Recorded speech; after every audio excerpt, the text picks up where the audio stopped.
Монтажната лента ја напушти 100.000-тиот Тајкан. Јубилејниот модел е Turbo S со Нептун сина боја наменет за купувач од Велика Британија. Оваа бројка е постигната по само 3 години од почетокот на производството на електричниот Порше.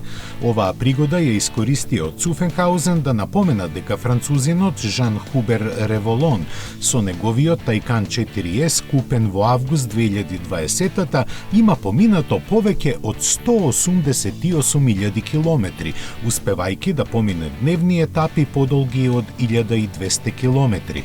На производителот му се познати барем уште 2 изведби на Тајкан со поминати над 100.000 километри и забележани се дневни етапи до 1500 километри.